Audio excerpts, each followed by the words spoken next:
అయ్యా రేవంత్ రెడ్డి, ఈ తెలంగాణ ప్రజల ఉసురు ఎందుకు పోసుకుంటాను, నీకు నువ్వు ఎందుకు చేసుకుంటాను? ఈ తెలంగాణ ప్రజలను వాళ్ళని ఎందుకు ఇబ్బంది పెడతానో అర్థం కావట్లేదు. కానీ ముఖ్యమంత్రి అయిన కాడి నుంచి వెళ్ళి ఇప్పటి వరకు చేసింది లేదా, చేపింది లేదా, ఇచ్చింది లేదా, పుచ్చుకున్నది లేదా అన్నట్టు చందంగా తెలంగాణ ప్రజలను ఆగం చేయాల్సిన అవసరం ఏమన్నా ఉన్నదా? మీకు కక్షలు ఉంటే మీరు కక్షలు పెట్టుకొని మీరు ఏమైనా చేసుకోండి. కానీ తెలంగాణ ప్రజలను ఎందుకు ఇంత ఇబ్బంది పెడుతున్నారు?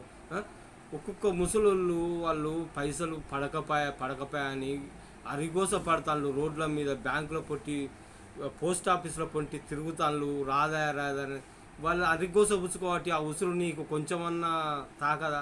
ఎందుకు అనవసరంగా వాళ్ళ ఉసురు పోసుకుంటాను? అది చేయత్తను చెయ్యి, లేకపోతే లేదు, దిగిపోరాదు. ఎందుకు ఇట్లా అందరినీ అరిగోస పుచ్చుకోబడుతుంది? నీకేంది ఇది అంతా నాకైతే చెప్పుకోవడానికి కూడా చాలామంది ప్రజలు గోసపడతాను. వాళ్ళు అరే అద్దురా అని మొత్తుకుంటాను. ఏంది, ఎందుకు తెచ్చుకున్నావు, నెత్తి మీద పెట్టుకుంటుంది అని అరిగోసపడతాను. ప్రజలు మాత్రం నీ గవర్నమెంట్ మీద, నీ మీద చాలా వ్యతిరేకం చూపిస్తున్నారు. వ్యతిరేకం అంటే మామూలు వ్యతిరేకం కాదు. ఇది ఒక రోడ్లు ఇక క్షణం పట్టదన్నట్టుగా మనుషులకు ఆగ్రహావేశాలు అణుచుకొని ఉంటున్నారు. కాస్త కూస్తో కొద్ది రోజులు ఆగితే మాత్రం మంది మాత్రం తెలంగాణ ప్రజలు మాత్రం రోడ్లు ఎక్కుతారు. రోడ్లు ఎక్కినాక నీ వల్ల కాదు కదా, నీ తాత వల్ల కూడా కాదు. ఎందుకంటే ఆ ప్రజల ఆగ్రహానికి గురైతే మాత్రం అది తట్టుకోవడం చాలా కష్టము. నీకు నువ్వు అర్థం చేసుకుంటే లేవు, అర్థమైతే లేదా, నీకు చెప్పేటోడు ఎవడు లేడా? నీ పక్కకు ఎవడన్నా చెప్పేటట్టుంటే కూడా నీకు సోయన్న కలగాలి కదా. ఎందుకు ఇట్లా ప్రజలను ఎందుకు ఇట్లా ఇంత మోసం చేయడానికి తెలంగాణ ప్రజలు నీకేం ద్రోహం చేసింది? ఎటువంటి ద్రోహం చేసింది చెప్పుకోరు, అదన్నా చెప్పుకోరాదు. నీకు ఈ తెలంగాణ ప్రజలు నీకేం ద్రోహం చేసింది చెప్పు.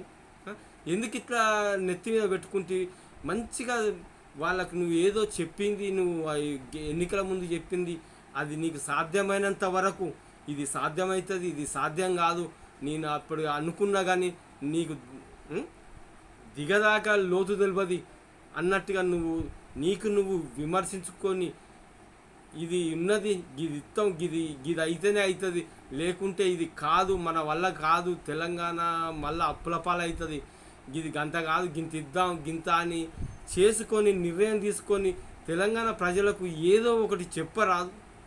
అప్పుడు ఉన్న పింఛన్లను ఇయ్యరాదు. రేపు మాపు రేపు అని అరిగోస పడబట్టి ఒక్కొక్కరు ముసలోళ్ళు అయితే రోడ్ల మీద నిలబడతారు, పింఛన్ల పోస్ట్ ఆఫీసులో పొంటి నిలబడతారు, బ్యాంకులో పొంటి నిలబడతారు.